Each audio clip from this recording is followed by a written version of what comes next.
Hello guys, क्या हाल चाल।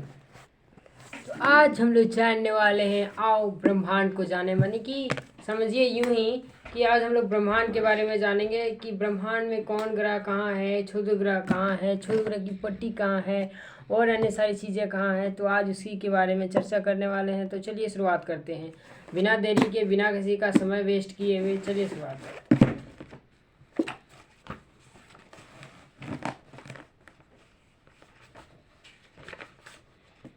वैसे तो मेरा पिछले वीडियो में पड़ा हुआ है, लेकिन इसमें जो है ना तारे के बारे में ज़्यादा जानेंगे कि तारों का निर्माण कैसे हुआ। ठीक है, एक कहानी है।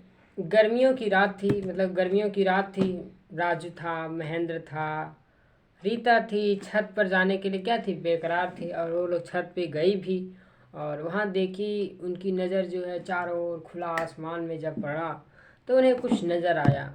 अब वो चीज़ क्या होगी, क्या सी ऐसी चीज़ नज़र आई होगी, तो वो चीज़ क्या थी इस पर है। तो वो चीज़ था, ये बहुत सारे तारे नज़र आ रहे थे। दरअसल ग्रह तो नज़र बहुत कम ही चांस में आते हैं। तो आसमान पर पड़ी रीता ने पूछा, दिन में तारे हमें क्यों नहीं दिखते? भाई जब सूर्य दिखता है तो उसमें तारे क्यों नहीं दिखते? प्रश्न तो बहुत बड़ी है। चलिए आगे देखते हैं। दिन में तो सिर्फ सूर्य ही दिखाई देता है। दूसरे दिन बात किया तो तीनों ने ये बातें जो है शिक्षिका से पूछा, अपने टीचर से पूछा कि भाई हमें रात को तारे दिखाई देते हैं जबकि दिन को नहीं दिखाई देते हैं। शिक्षिका ने कहा, मतलब टीचर ने बताया कि आप लोग का जो प्रश्न है ना बहुत अच्छा है। आइए आज इन्हीं बातों पर हम क्या करेंगे, कुछ जानने की कोशिश करेंगे। ठीक है, जब रात्रि में आपने देखा आकाश में तो आपको तारे के साथ साथ चंद्रमा भी नजर आया। आपने चांद को भी देखा। आगे आकाश में तारे ही नहीं बल्कि बहुत सारे पिंड हैं। क्या है, आकाश में सिर्फ तारे ही नहीं है, बहुत सारे पिंड हैं। और इन्हीं पिंडों के कारण क्या है, आसमान बहुत आकर्षक दिखाई देता है। क्या ऐसा दिखाई देता है, बहुत ही आकर्षक दिखाई देता है। अट्रैक्शन है। जहाँ आज हम लोग हैं, आज हम लोग अपने आप को देखकर बहुत ज़्यादा खुश रहते हैं। कारण क्या है, आज एक तरह का अट्रैक्शन है। उसी अट्रैक्शन की वजह से हम लोग जी ज़्यादा से ज़्यादा इस पृथ्वी पर रहकर और उस दुनिया की सारी चीज़ें पाना चाहते हैं, है ना। आकाश में असंख्य तारे दिखाई देते हैं और इन्हीं ये क्या होते हैं, जो टिमटिमाते रहते हैं। क्या होते हैं, टिमटिमाते रहते हैं। टिमटिमाने का अर्थ है कभी ये ज़्यादा चमकीले दिखाई देते हैं तो कभी ये क्या होते हैं, कभी कम चमकीले दिखाई देते हैं। देखो भाई, टिमटिमाना का मतलब होता है कि भाई कभी ज़्यादा चमकीला दिखाई दे, कभी कम, कभी ज़्यादा, कभी कम, कभी ज़्यादा, है ना। तो ये होगी आपकी तारे की कुछ प्रक्रियाएं। मतलब तारे जो है किस आधार पर चमकीले दिखाई देते हैं, किस आधार पर कम चमकीले दिखाई देते हैं, तो उसका सिंपल अर्थ हुआ टिमटिमाना। ठीक है, तारों का टिमटिमाने का पीछे का वैज्ञानिक कारण क्या है तो आगे जानेंगे। और कुछ पिंड ऐसे भी होते हैं जो क्या होते हैं कि जो टिमटिमाते नहीं हैं। क्या नहीं होते, टिमटिमाते ही नहीं हैं। और इन्हें क्या कहते हैं, ग्रह कहते हैं। रात्रि में जो आकाश है सबसे अधिक प्रदीप्त यानी चमकीला जो मतलब पिंड है वो चंद्रमा है। ठीक है, और तारे और ग्रह चंद्रमा आकाश में बहुत सारे पिंड क्या बनाते हैं, खगोलीय पिंड कहलाते हैं। ये बात, तारे हैं, चंद्रमा है, और सारे क्या है, खगोलीय पिंड कहलाते हैं। ठीक, और क्या है कि तारे और ग्रहों में एक अंतर है। क्या अंतर है, तारे और ग्रह में एक अंतर है। वो अंतर क्या है कि वो अंतर है कि तारों में अपना प्रकाश होता है। क्या होता है, तारों में अपना प्रकाश होता है, और जबकि ग्रहों के पास अपना प्रकाश नहीं होता है। ठीक है, और यह तारों को यह तारों के प्रकाश को क्या करते हैं, परावर्तित करते हैं, यानी रिफ्लेक्ट करते हैं। ठीक है, तारों के सापेक्ष सभी ग्रहों के स्थिति भी बदलती रहती है। क्या होती है, सभी ग्रहों की स्थिति भी बदलती रहती है। और उपग्रह भी क्या है, उपग्रह भी खगोलीय पिंड है। उपग्रह भी क्या है, खगोलीय पिंड है जो ग्रह के चारों ओर क्या करते हैं, भ्रमण करते हैं। ठीक है, चंद्रमा भी एक ऐसा प्राकृतिक उपग्रह है। क्या है, चंद्रमा भी एक ऐसा प्राकृतिक उपग्रह है। चंद्रमा भी ऐसा ही एक प्राकृतिक उपग्रह है, किस, खगोलीय पिंड का। अब ग्रह, आप पता लगाएंगे कि ग्रह और तारे में क्या अंतर है। निम्नलिखित में से खगोलीय पिंड को चुनिए। कौन कौन सा खगोलीय पिंड हो सकता है। ग्रह में और तारों में सिंपल आंसर आ गया होगा आप लोग का कि ग्रह में समय का प्रकाश नहीं होता है, तारे में समय का प्रकाश होता है। क्या होता है, तारे में समय का प्रकाश होता है। निम्नलिखित में से कौन खगोलीय पिंड है, तो मेरा चंद्रमा हो गया। पतंग तो खगोलीय पिंड है नहीं। सूर्य हमारा क्या है, एक तरह से ग्रह सूर्य जो हमारा एक तरह से क्या है, सौरमंडल का मुख्य भाग है, ठीक है, और उन्हीं की वजह से जो है सौरमंडल का निर्माण भी हुआ। तो वो एक तरह से खगोलीय पिंड में आ जाएंगे, तारे भी आ जाएंगे, कौवा नहीं आएगा, हेलीकॉप्टर नहीं आएगा, ठीक है। आगे हमारा सौर परिवार, कैसा परिवार, सौर परिवार। चलिए देखते हैं सौर परिवार में क्या है, इस पर ध्यान नहीं दीजिएगा, ये क्या लिखा है इस पर ध्यान नहीं दीजिएगा क्योंकि ये बैन है। सौर परिवार, सोलर सिस्टम। सोलर सिस्टम क्या है, सूर्य और इसकी परिक्रमा करने वाले खगोलीय पिंडों से मिलकर जो है क्या बनती है, सौर परिवार बनता है।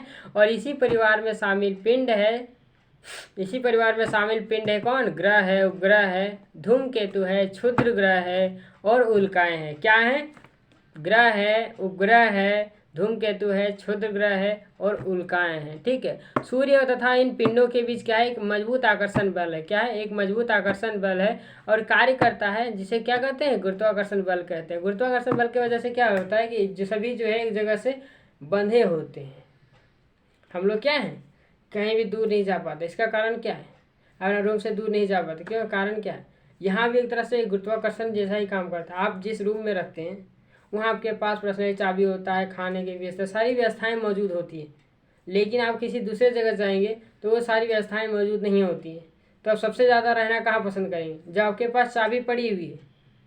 आप रूम में भी जा सकते हैं, बाहर में भी रह सकते हैं, लेकिन सबसे ज़्यादा बेस्ट आपको लगेगा कि मेरा रूम में सबसे सेफ्टी अच्छा है।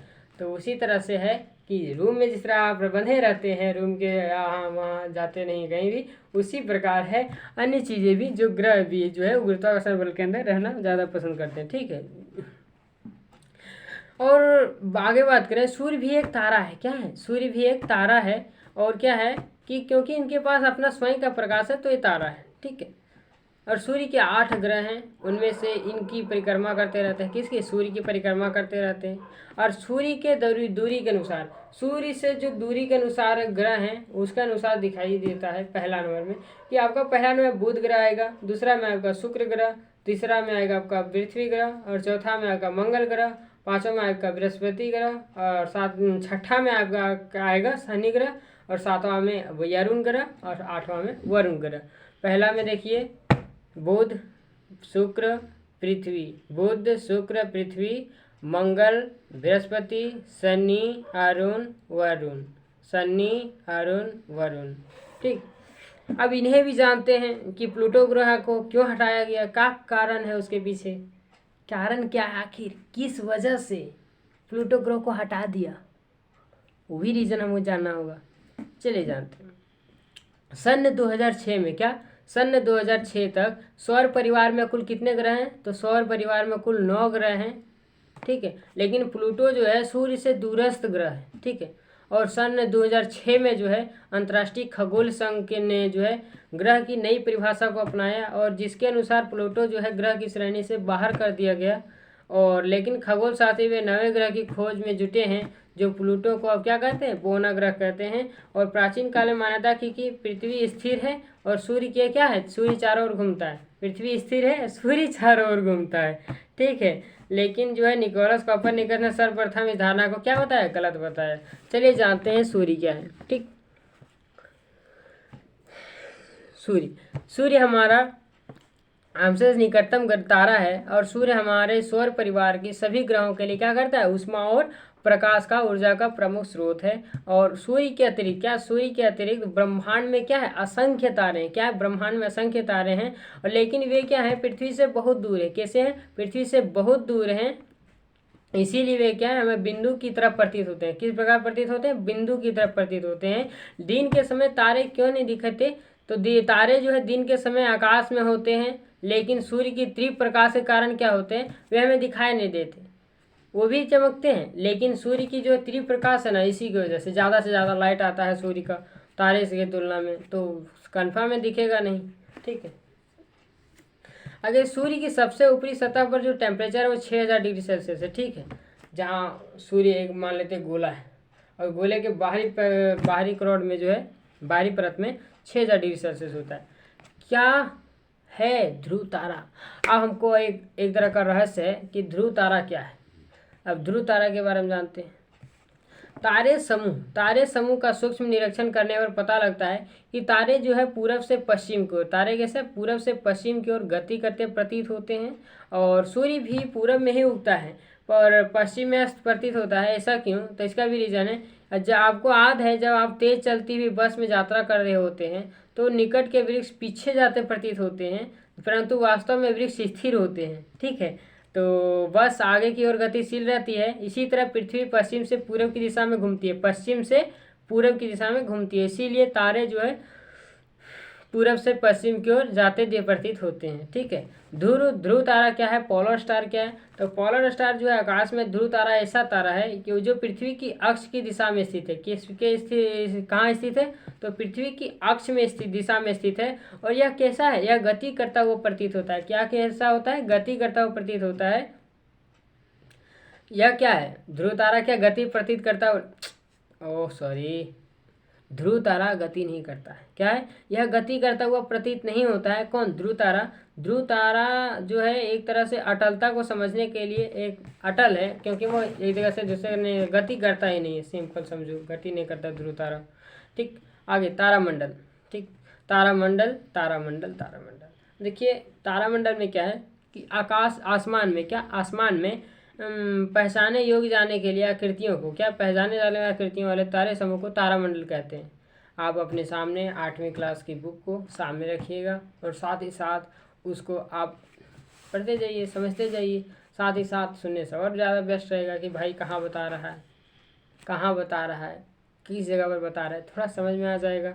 और माइंड का कॉन्स्टेंट लेवल होता है, जो हम लोग देखते हैं वीडियो, जो आगे जा रहा समझ में नहीं आ रहा, तो उसके लिए जो है आप किताब निकाल के सामने रखिएगा, बीच बीच में पूछ करिएगा, देखिएगा कहाँ बता रहा है, या फिर से अपने आप से समझने का प्रयास कीजिएगा। ठीक है, और पढ़िएगा, मेहनत से पढ़िएगा, जरूर होगा। अगर तारामंडल, आसमान में पहचाने योग्य आकृति, जो आकृति हमें ऐसा लगता है कि भैया ये कुछ बारे में बताना चाहता है, कुछ नई चीज़ के बारे में बताना चाहता है। तो तारों के एक समूह है और उस तारे के समूह में एक आकृति का निर्माण होता है। ऐसा हमें प्रतीत है कि कोई आकृति को चिन्हित कर रहा है। वो आकृति क्या है? आखिर किस आकृति के बारे में बात कर रहा है? क्या राज है उस आकृति में? तो आसमान में पहचाने हुए आकृति वाले समूह को क्या कहते हैं? तारामंडल कहते हैं। और महत्वपूर्ण तारामंडल में एक पहला है, वो है बृहद सप्तऋषि, जिसे कहते हैं उर्सा मेजर या ग्रेट बियर। ठीक है, बार ना बियर। तो आप इसे कहाँ देखते हैं? जब फरवरी का महीना आता है। कौन सा महीना? फरवरी और मई के माह के बीच जो है रात्रि के प्रथम प्रहर में, रात्रि के प्रथम प्रहर का मतलब 12 बजे के पहले, 12 बजे रात के पहले उत्तर दिशा में आकाश में आकाश में देख सकते हैं। किसको? उर्सा मेजर को, यानी कि ग्रेट बियर को, जैसे बृहद सप्तऋषि कहते हैं। ठीक है, एक ऐसे तारे की आकृति है, यानी कि इसे कहते हैं बड़ा भालू, है ना। आप इसे फरवरी में इस तारामंडल को क्या कहते हैं? बृहद सप्तऋषि कहते हैं, अथवा ग्रेट बियर भी कहते हैं। इसमें 7 सुस्पष्ट तारे हैं। सुस्पष्ट का मतलब होता है कि स्पष्ट दिखाई देते हैं, कि कोई एक तरह से अगर उसे जोड़ दिया जाए तो एक तरह से भालू का निर्माण करते हैं। एक इनकी आकृति जो है एक बड़ी कलछी, जैसे कि एक तरह से पानी निकालने वाला होता है, इस तरह से देने वाला, इस तरह का निर्माण होता है। और प्रश्न चिन्ह जैसा, किस तरह? प्रश्न चिन्ह जैसा प्रतीत होता है। ठीक है, और इस कलछी के हाथी में 3 और कटोरी 4 होते हैं। क्या होते हैं? इस कलछी के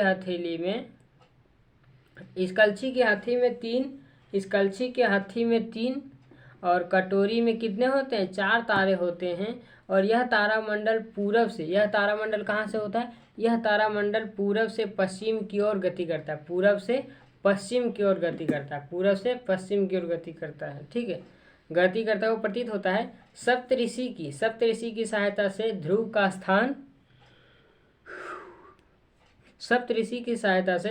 स्थान निर्धारित किया जा सकता है। ठीक है, सप्तऋषि क्या है? तो सप्तऋषि ध्रुव तारे की परिक्रमा करता हुआ प्रतीत होता है। ठीक है, और बृहद सप्तऋषि के 2 सबसे चमकीले तारों को मिलाने वाली रेखा जो है ध्रुव तारा को इंगित करती है। किसको इंगित करती है? ध्रुव तारा को इंगित करती है। ठीक है, आगे लघु सप्तऋषि, बृहद सप्तऋषि की गति, मतलब क्या है कि एक तरह से समझ लीजिए कि जिस तरह से आपने देखा होगा स्वस्तिक देखा आपने, एकदम बिल्कुल स्वस्तिक के आकार में होता है बृहद सप्तऋषि। ठीक है, उसका सप्त मतलब स्वस्तिक के निर्माण में ही जैसे तरह स्वस्तिक घूमता है ना, उस तरह से बृहद सप्तऋषि का जो तारामंडल है बृहद सप्तऋषि उषा में जैसे कहते हैं, तो ये जो है आपका उसी तरह से होता है। ठीक है, जिस तरह से आपका स्वस्तिक होता है उसी तरह से। आगे देखते हैं लघु सप्तऋषि क्या है, जिसे हम लोग ध्रुव मत्स्य कहते हैं। तो ये भी जो है आपको गर्मियों की रात में ही दिखाई पड़ते हैं। ज़्यादातर जो है बरसात में बादल छाए रहते हैं तो वो चीज़ दिखाई देते हैं। तो गर्मियों की रात में स्वच्छ आकाश में उत्तर दिशा में साफ देखा जा सकता है। और इसमें भी 7 तारे होते हैं, 7 तारे होते हैं जो क्या करते हैं बृहद सप्तऋषि, किसको बृहद सप्तऋषि के तारों की तुलना कम चमकीले होते हैं, ज़्यादा चमकीले नहीं होते हैं। ठीक है, लेकिन जो बृहद सप्तऋषि की तुलना कम चमकीले होते हैं। इन 7 तारों में एक तारा जो भी है उस तारा का नाम है ध्रुव तारा है। ठीक है, इसीलिए इस तारे को ध्रुव मंडल तारा भी कहते हैं। क्या कहते हैं, ध्रुव तारा मंडल भी कहते हैं। ठीक है, अब वृश्चिक क्या होता है, वृश्चिक जिसे स्कॉर्पियन कहते हैं। क्या कहते हैं, स्कॉर्पियन कहते हैं। ठीक, यह गर्मियों में स्पष्ट दिखाई देने वाला, या क्या, यह गर्मियों में स्पष्ट दिखाई देने वाला तारामंडल है। और इसमें जिसमें 7 तारे होते हैं, कितने तारे होते हैं, 7 तारे होते हैं। और इसकी आकृति जो होती है बिल्कुल बिच्छू की तरह होती है। ठीक है, बिल्कुल स्नान है उसी तरह से दिखता भी है। ठीक है, और जब सूर्य उठाए हुए रहेगा, प्लस का जो बीच में रहेगा, प्लस 2 आगे जो बक्का ले रहता है, इस तरह से समझ लीजिए, इस तरह से। और पीछे भी 2 इसी तरह से नहीं चलता है बिच्छू सामने। तो स्कॉर्पियन का तारामंडल जो एक तारा यहाँ है, एक तारा बीच में है। ठीक है, 3 और पीछे 2 रीढ़ जैसा रहता है, पूछी उठाया हुआ रहता है। ठीक है, वो वृश्चिक। और आगे है मृग, जिसे व्याघ्र कहते हैं, ऑरियन या फिर हंटर, जिसे शिकारी बोलते हैं। ठीक है, सर्दियों की मध्य रात्रि में स्पष्ट दिखाई देता है। क्या ये, इसमें जो भी है 7 या 8 तारे हैं जो क्या है अत्यंत चमकीले होते हैं, ज़्यादा चमकीले, ज़्यादा अट्रैक्टिव होते हैं। किससे होते हैं, ज़्यादा अट्रैक्टिव होते हैं। और ये इनके मध्य में जो है 3 तारे क्या है, शिकारी के बेल्ट को प्रदर्शित करते हैं। क्या करते हैं, शिकारी के बेल्ट को प्रदर्शित करते हैं। और ये अन्य जो 5 अन्य चमकीले तारे हैं वो एक चतुर्भुज के रूप में निर्माण करते हैं। किस तरह निर्माण करते हैं, चतुर्भुज के रूप में व्यवस्थित रहते हैं। और इनके मध्य में 3 तारों से होकर गुजरने वाले, क्या, इनके मध्य में 3 तारों से होकर गुजरने वाली रेखा के अनुदिश, रेखा के अनुदिश का मतलब होता है कि उस रेखा के अनुदिश,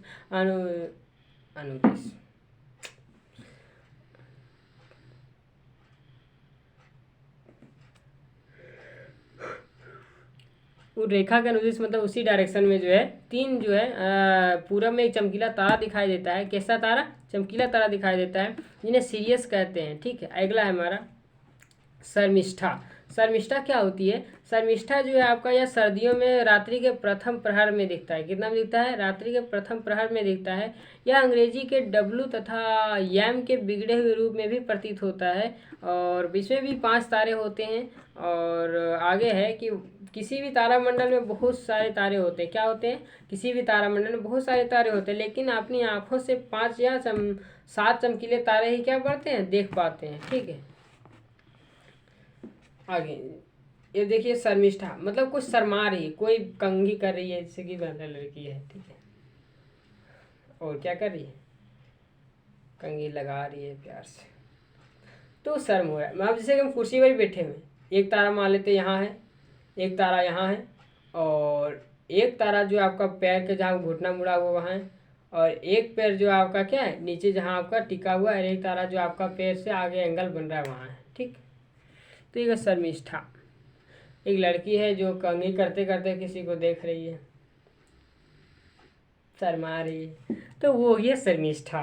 उसी प्रकार में ये भी देखिए कितना हो गया, आपको 5 प्रकार से बताया। एक शर्मिष्ठा, दूसरा में वृश्चिका, तीसरे पहला 5वां पहला शर्मिष्ठा, मृग जिसे व्याघ्र शिकारी कहते हैं, वृश्चिक, लघु सप्तऋषि और ध्रुव मत्स्य। क्या, ध्रुव मत्स्य।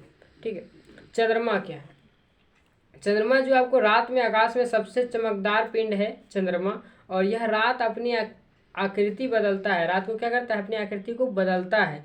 और जिसे रात में जो है चंद्रमा पूर्ण गोल दिखाई देता है और उस रात को क्या कहते हैं, पूर्णिमा कहते हैं। और इसके पश्चात प्रत्येक रात्रि को चंद्रमा का चमकीला भाग घटता जाता है और 15वीं रात्रि को चंद्रमा दिखाई नहीं देता है, जिसे क्या कहते हैं, अमावस्या कहते हैं। ठीक है। और अगले दिन जो है चंद्रमा का एक बहुत महीन भाग दिखाई देता है, मतलब कुछ छोटा सा भाग दिखाई देता है, जिसे बाल चंद्र कहते हैं। क्या कहते हैं, जिसे बाल चंद्र चंद्रमा कहते हैं। और इसके पश्चात जो है चंद्रमा धीरे धीरे क्या होता है, बड़ा होता है और पूर्णा जो है गोल हो जाता है, जिसे पूर्णिमा कहते हैं। ठीक है। क्या होती है चंद्रमा की कलाएं। अब चंद्रमा की कलाएं क्या होती है, किस प्रकार वो धीरे धीरे क्या करती है, अपने रूप में परिवर्तन लाती है। पूरे माह तक चंद्रमा की प्रदीप्त भाग, क्या पूरे माह तक चंद्रमा की प्रदीप्त भाग, प्रदीप्त का मतलब होता है दिखने वाला भाग, दिखने वाला जो भाग है वो क्या है कि विभिन्न आकृतियों में चंद्रमा की जो कलाएं कहते हैं, क्या कहते हैं, जो विभिन्न रूप में धीरे धीरे दिखाई देता है वो चंद्रमा की विभिन्न कलाएं कहते हैं, उसे ही कलाएं कहते हैं। ठीक है। चंद्रमा की विभिन्न कलाएं की और स्थिति है, जैसे कि जिस तरह से पृथ्वी जो घूमती है सूर्य के चारों ओर और सूर्य का प्रकाश जिस प्रकार हमारे पृथ्वी पर पड़ता है, तो उस प्रकार चंद्रमा की क्या है, प्रकाश भी हमें दिखाई पड़ती है। ठीक है। एक पूर्णिमा से दूसरी पूर्णिमा तक की अवधि को 29 दिन से कुछ अधिक होती है और बहुत से कैलेंडरों में जो है इस अवधि को एक माह भी कहते हैं। ठीक है। क्यों चमकता है चंद्रमा, चंद्रमा का चमकने का कारण क्या है। वास्तव में कहा जाए चंद्रमा के पास अपना प्रकाश नहीं है। ठीक है। और यह पृथ्वी के साथ जो है सूर्य का परिक्रमा करता है और यह अपने ऊपर पड़ने वाले सूर्य के प्रकाश पर हमारी ओर प्रवर्तित करता है। क्या करता है, हमारी प्रतिभा पर। जैसे कि मेरे इस गाल पर लाइट पड़ रहा है, तो मेरे पास तो लाइट नहीं है, लाइट जो है वो तो लाइट के पास है, मतलब कि बल्ब के पास है। और वो बल्ब का जो लाइट है और वो जो आप तक पहुंच रहा है वो क्या है, वही तो है चंद्रमा का प्रकाश। जैसे कि देखिए इधर का भाग अभी क्या दिख रहा है, इधर का भाग मेरा दिख रहा है अभी आपको, तो अभी क्या है, पूरी तरह से चंद्रमा नहीं दिख रहा है।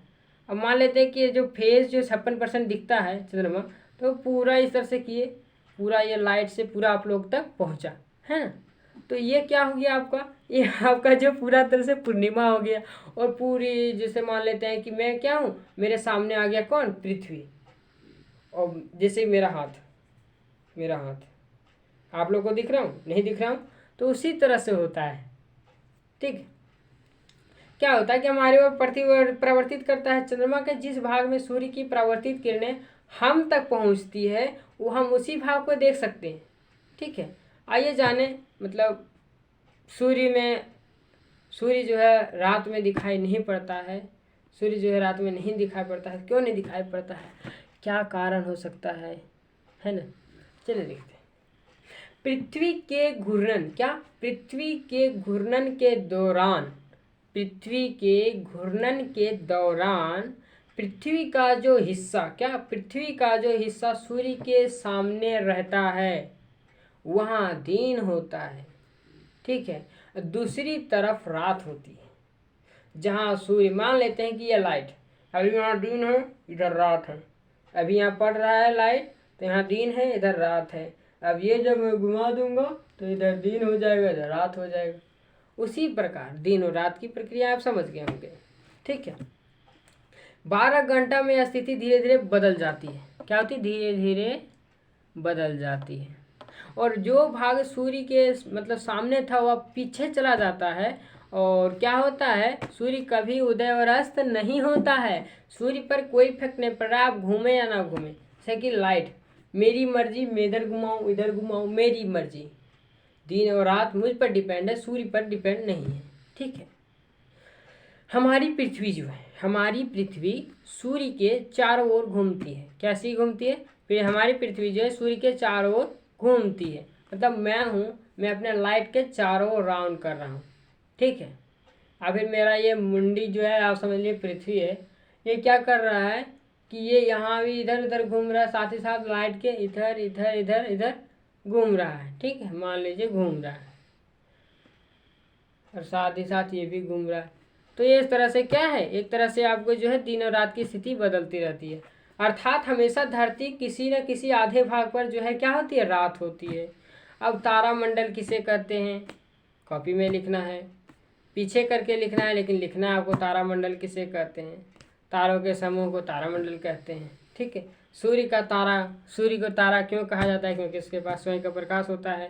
ध्रुव तारा स्थिर प्रतीत होता है। ध्रुव तारा स्थिर क्यों प्रतीत होता है? तो एक बार इस पर आप फिर से रिवाइज कर लीजिएगा, ध्रुव तारा क्यों स्थिर होता है। साथ ही साथ ये होमवर्क है आपका। और चंद्रमा की कलाएं किस प्रकार बदलती रहती हैं, तो आपको देखना है किसी भी मैप में जहाँ चंद्रमा की क्या है, दरअसल में व्हाइट बोर्ड नहीं है जहाँ मैं आपको ड्राइंग करके बता सकूँ कि भाई चंद्रमा की कलाएं जब लाइट पड़ती है तो इस तरह से बदलती रहती है। ठीक है।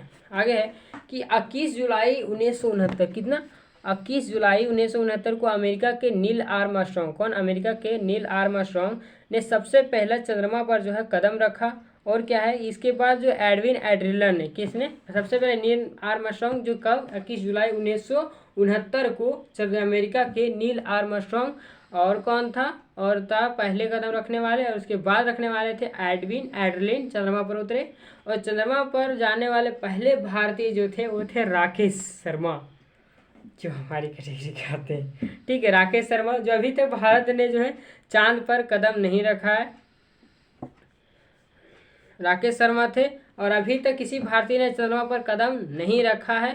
और अंतरिक्ष में जाने वाला पहला मानव जो है यूरी गागरिन थे, मतलब पहला मानव जो थे वो यूरी गागरिन थे, जब वो सही सलामत पहुँचे। एक वर्ष में केवल 2 दिन 21 मार्च और 23 सितंबर को सूर्य ठीक पूरब दिशा में उदय, सूर्य ठीक पूरब दिशा में उदय होता है। और अन्य सभी दिनों में सूर्योदय या सूर्यास्त जो है उत्तर पूर्व या दक्षिण पूर्व में दिशाओं में होता है। इन 2 दिनों में क्या होता है? पूर्व पश्चिम के ठीक बीच में होता है। ठीक है। 21 जून से सूर्योदय का स्थान धीरे धीरे क्या होता है? दक्षिण के स्थान की ओर स्थानांतरित हो जाता है, और तब इसे सूर्य का दक्षिणायन होना मतलब कहते हैं। और यह स्थिति जो है 22 दिसंबर तक रहती है, और इसके बाद सूर्य का क्या स्थान धीरे धीरे उत्तर की ओर गति करना शुरू कर देता है, तब इसे सूर्य का उत्तरायण कहा जाता है। ठीक है। अब ये ग्रह क्या होते हैं? ठीक है, वे आकाशीय पिंड जो किसी भी तारे के चारों ओर परिक्रमा करते हैं वो ग्रह कहलाते हैं। और प्रत्येक ग्रह जो है एक निश्चित पथ पर सूर्य की परिक्रमा करते हैं। ठीक है। और इसी पथ को क्या कहते हैं? इसी पथ को, जिस पथ पर वो ग्रह चक्कर लगाते हैं, उसी पथ को क्या कहते हैं?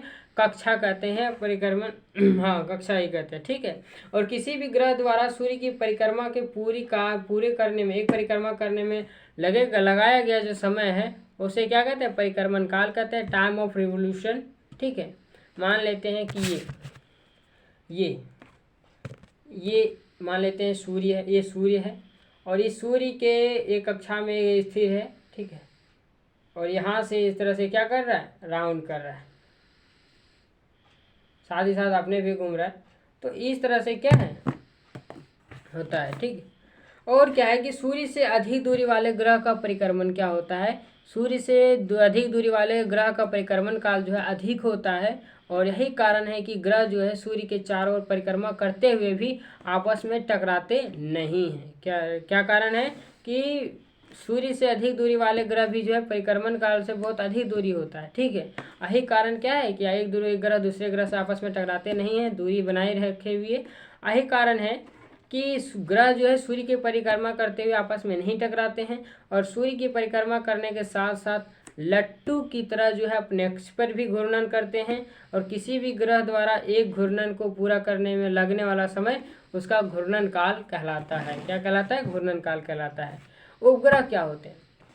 कुछ आकाशीय पिंड ग्रहों की परिक्रमा करते हैं। क्या करते हैं? कुछ आकाशीय पिंड ग्रहों की परिक्रमा करते हैं, और जिन्हें उपग्रह कहा जाता है। जबकि कुछ ग्रहों को एक भी उपग्रह नहीं होते। क्या होते हैं?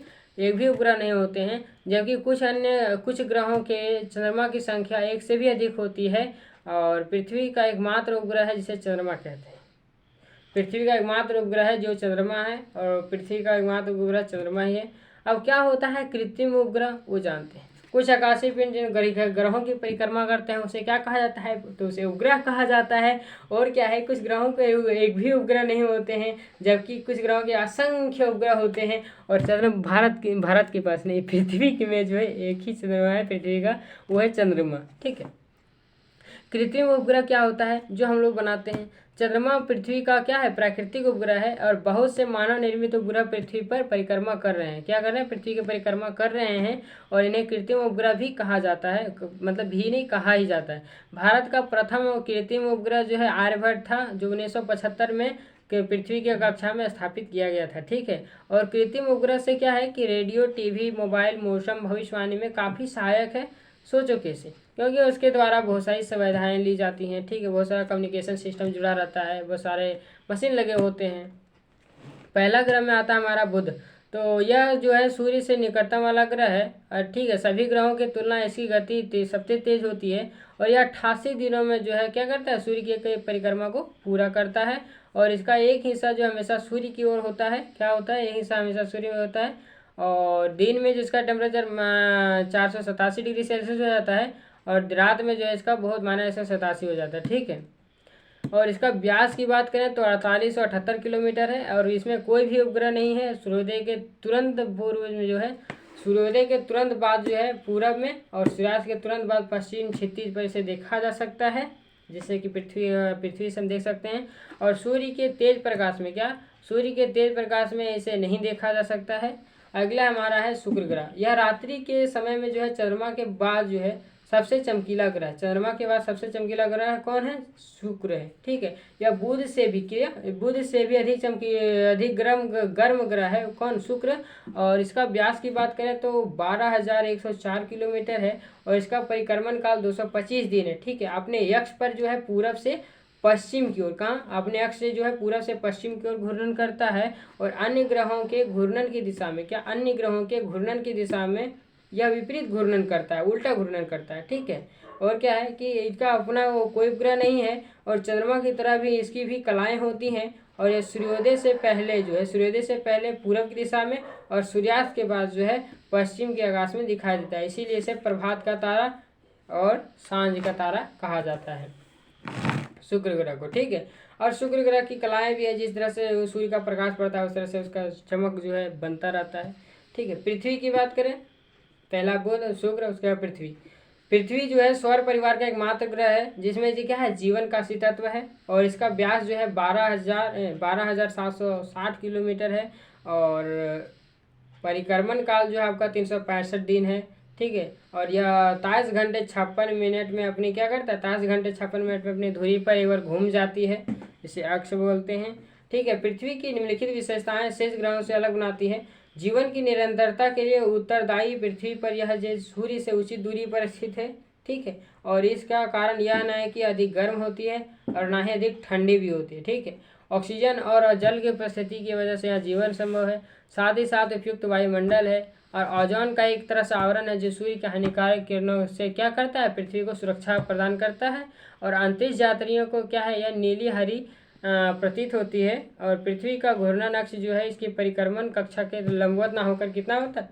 66.5 डिग्री और 3.5 डिग्री कोण पर झुका हुआ है। ठीक है। और इसी झुकाव के कारण क्या है? पृथ्वी पर ऋतु परिवर्तन होते हैं और पृथ्वी का एक उपग्रह जो है चंद्रमा है। ठीक। आगे मंगल ग्रह जो है, मंगल ठंडा और धूल से भरे बादलों से भरा ग्रह है और यह इसमें जो है आयरन ऑक्साइड की मात्रा पाई जाती है। ठीक है।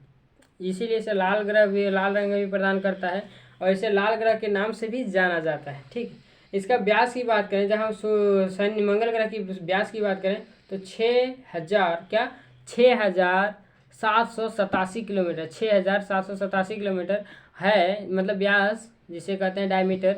और परिक्रमण काल जो आपका 687 दिन है। क्या पूरे एक साल में जो हम लोग लगाते हैं 365 दिन है, यहाँ कितना 687 दिन है। परिक्रमण का मतलब एक साल में पूरा। ठीक है। परिधि पर। और इसके दो उपग्रह हैं, क्या है? फोबोस और डीमोस। ठीक है। किसके? मंगल ग्रह के। बृहस्पति क्या है? तो यह सौर परिवार का सबसे बड़ा ग्रह है और इसका द्रव्यमान जो है ना सभी ग्रहों से बहुत ज़्यादा है। ठीक है। इसका कितना है कि अन्य सभी ग्रहों से संयुक्त द्रव्यमान से भी, संयुक्त मतलब सभी ग्रहों के द्रव्यमान को अगर जोड़ दिया जाए और उसके जो है उसको जो सभी जोड़ने के बाद जो है 2.5 मतलब कि 2.5 गुना जो है आपका क्या होगा? अधिक होगा अगर उसका द्रव्यमान, बृहस्पति का द्रव्यमान की बात की जाए तो। ठीक है। यह बहुत ही अधिक ठंडा ग्रह है और इसके लगभग जो है कितने उपग्रह हैं? तो 79 79 79 79 जिसे बोलते हैं, 79 उपग्रह अभी तक ज्ञात हैं। और इसके ऊपर जो है एक बड़ा लाल धब्बा, क्या है, इसके ऊपर एक बड़ा लाल धब्बा दिखता है और इसके चारों ओर क्या है, इसके चारों ओर एक वलय पाया जाता है। क्या है, एक चारों ओर धुंधले वलय भी हैं जो आकाश में शाम के समय क्या है, चमकीले ग्रह के रूप में देख सकते हैं। दूरबीन से देखने पर यह 4 चंद्रमा स्पष्ट रूप से दिखाई पड़ते हैं। ठीक है, दूरबीन से आप देखेंगे तो 4 चंद्रमा दिखाई पड़ेंगे। और अपने उपग्रह के साथ जो है यह लघु सौरमंडल में दिखता है। कैसा दिखता है, लघु सौरमंडल में दिखता है। और इसका व्यास की बात करें बृहस्पति की तो 1,39,822 किलोमीटर है। कितना, 139 के मतलब 139 ने 139 के किलोमीटर। ठीक है, के रखेगा तो फिर गड़ा जाए। 1,39,822 किलोमीटर है। और परिक्रमण काल 11.9 वर्ष है बृहस्पति का। ठीक है, ठीक है, आगे देखते हैं। बृहस्पति के बाद जो है सबसे बड़ा ग्रह है वो शनि है। ठीक है, और यह एक ठंडा ग्रह है और यह पीले रंग का दिखता है शनि ग्रह भी। और इसका जो है कई स्मरणीय बल है, मतलब वलय है, मतलब चारों राउंड करता है। और यह जो है दूसरे ग्रहों से अलग पहचान दिलाते हैं। यह अकेला ग्रह है जो क्या है, जल से कम सघन है, जल से भी कम सघन है, मतलब इतना भी इसमें सघनता नहीं है। ठीक है, कोई भी इसके अंदर जाएगा ढुक जाएगा। ठीक है, यह अकेला ग्रह है जो जल से भी कम सघन, अर्थात इसमें पानी में भी तैर सकता है। और इसके अभी तक जो है 82 चंद्रमा ढूंढे जा चुके हैं। और अभी तक इसका सबसे बड़ा जो है इनमें से एक टाइटन है जो बुध ग्रह से भी बड़ा है। ठीक है, बुध ग्रह से भी बड़ा है, या पृथ्वी के चंद्रमा से भी बड़ा है। और शनि का व्यास की बात करें तो ये 1,20,500 किलोमीटर है। और इसका परिक्रमण काल 29.5 वर्ष है। ठीक है, किसका, शनि ग्रह का।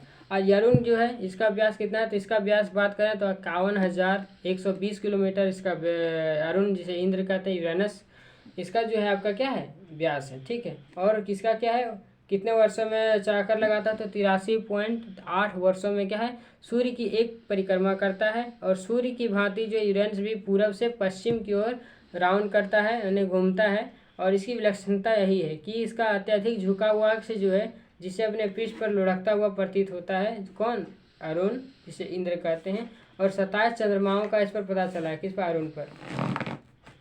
नेपच्यून जो आपका क्या, नेपच्यून जो आपका, इसका व्यास की बात करें तो 49,530 किलोमीटर है। और यह जो है आपका पृथ्वी के द्रव्यमान का कितना, 17 गुना भारी है।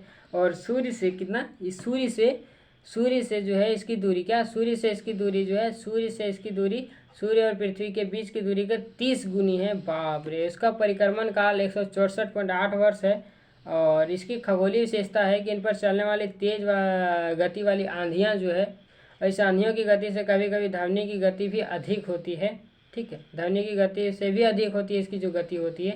और इसमें अभी तक जो है 13 चंद्रमा खोजे जा चुके हैं, किस पे, वरुण पे। सौर परिवार के जो है आंतरिक ग्रह हैं, वायु ग्रह हैं, तो उसमें आंतरिक ग्रह, वायु ग्रह ज़्यादातर आप अपने अनुसार देख सकते हैं। बृहस्पति और शनि ग्रह को गैस दानव कहा जाता है। और इंद्र और वरुण को बर्फ का दानव कहा जाता है। ठीक है, क्षुद्र ग्रह क्या होता है, मंगल और बृहस्पति के कक्षाओं के बीच में एक बड़ा अंतराल है, अंतराल में गैप है।